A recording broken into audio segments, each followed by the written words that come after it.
अब देखिए बच्चों, हम लोग क्वेश्चन नंबर 139 देखते हैं। ठीक है, 139 में क्या है कि यहाँ पर देखिए एक प्रकार से पर एसिड लिया हुआ है। आपको पता होगा कि अल्कीन सिस्टम में जब कोई भी पर एसिड आप लेते हो तो ये क्या करता है, एक इपॉक्साइड बनाता है। ठीक है, इस तरह से कुछ बनाता है। ठीक है बच्चों, इंसर्शन हो जाता है।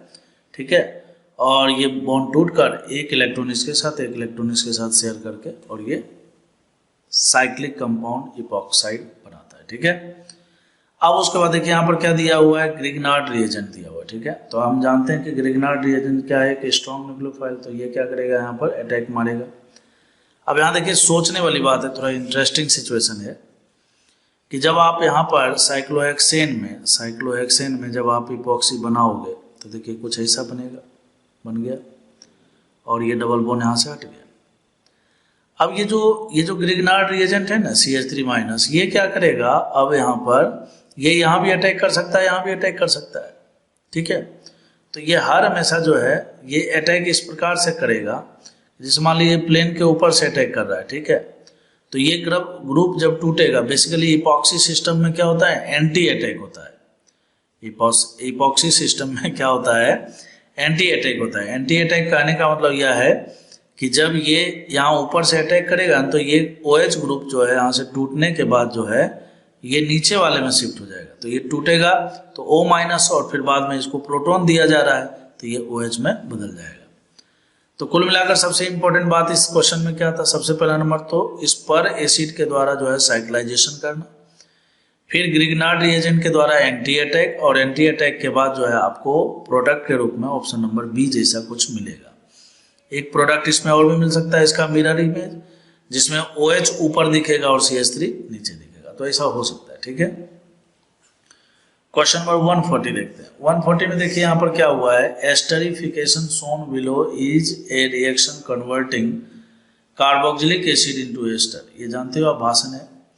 It involves only a carbonyl compound. Esterification negative का लैक्टिक एसिड है। ठीक है, निगेटिव का लैक्टिक एसिड विद मिथेनॉल। ठीक है, निगेटिव का लैक्टिक एसिड मिथेनॉल के साथ रिएक्शन कर रहा है। मिथेनॉल भी कैसा वाला, पॉजिटिव वाला लिया हुआ है, नहीं विद मिथेनॉल है। ठीक है, और उसके बाद जो है आपको मिला क्या है, तो पॉजिटिव मिथाइल लैक्टेट। ठीक है, ये जो एस्टर है इसको लैक्टेट बोला गया है, मैंने बोलते हैं। Assuming that there are no reaction, सही बात है भाई। अल्कोहल प्लस एसिड क्या करते हैं, आपस में डिहाइड्रेशन करते हैं, और डिहाइड्रेशन करने के बाद जो है ये प्रोडक्ट आपको मिलता है। ठीक है बच्चों, अच्छा फिर कहता है इल द पॉजिटिव मिथाइल लैक्टेट। चलिए ठीक है, यहाँ तक समझ गया। बेसिकली पॉजिटिव इसके लिए बोला गया है, ये देखिए इसने पूरे इस कंपाउंड को देखा है। देखिए यहाँ पर, तो यहाँ पर आपको ये वाला कार्बन जो है ना, ये वाला कार्बन देखिए, ये आपको कायरल दिखेगा। कैसे, इधर मिथाइल है, एक हाइड्रोजन है, ये है, तो इसीलिए इसने इसको क्या बोला है, पॉजिटिव बोल दिया। समझ गए बात को। अच्छा, तो कहता है what is the true about this reaction. तो सबसे पहला नंबर तो आपको देखिए ये बात पता होगा, फिर से रिवाइज कर देता हूँ। एसिडिक मीडियम में क्या होता है, यहाँ पर सबसे पहला नंबर प्रोटोनेशन हो जाता है। फिर उसके बाद जो ये आपका मिथेनॉल है, ये मिथेनॉल क्या करता है, ये एज ए न्यूक्लियोफाइल यहाँ पर अटैक करेगा, ये बॉन्ड यहाँ से लिविंग ग्रुप है निकल जाता है, और RC डबल बॉन्ड O और फिर OCH3 कुछ इस तरह से मिलता है। ठीक है बच्चों, चलिए बहुत बढ़िया। अब अगर ये R आपका मान लीजिए कायरल टाइप का कंपाउंड है ना, तो इसके ऑप्टिकल एक्टिविटी पर कोई असर नहीं पड़ने वाला है। देखिए कहता है NSN2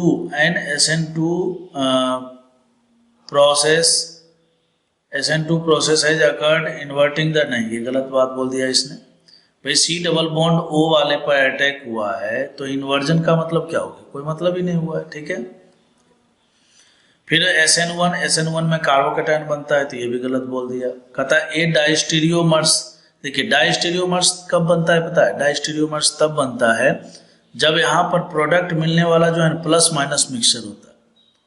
क्या होता है, प्लस माइनस मिक्सचर होता है, और वो तब होता जब आप यहाँ से जो कंपाउंड लेते हैं ना, यहाँ जो कंपाउंड लेते हैं वो प्लस माइनस होता। लेकिन वैसी स्थिति में देखिए यहाँ पर अल्कोहल जो है ना बच्चों, ये अल्कोहल देखिए ऑप्टिकली एक्टिव कंपाउंड नहीं है। ठीक है, तो कहने का मतलब है कि ये तो जैसा कन्फिग्रेशन अगर हम माइनस ले रहे हैं तो प्लस मिल रहा है, और प्लस ले रहे हैं तो माइनस मिल रहा है। तो जो आपको प्रोडक्ट मिलेगा ना, मतलब अगर हम यहाँ पर प्लस माइनस मिक्सचर लेते तो ऐसी स्थिति में ये ऑप्टिकली एक्टिव मिलता है। डाई स्टीरियोमर्स तो मिलेगा ही नहीं। क्यों नहीं मिलेगा?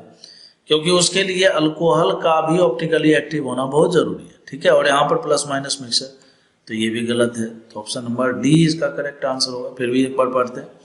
कहता है optical rotation is not directly related to absolute configuration, ठीक है।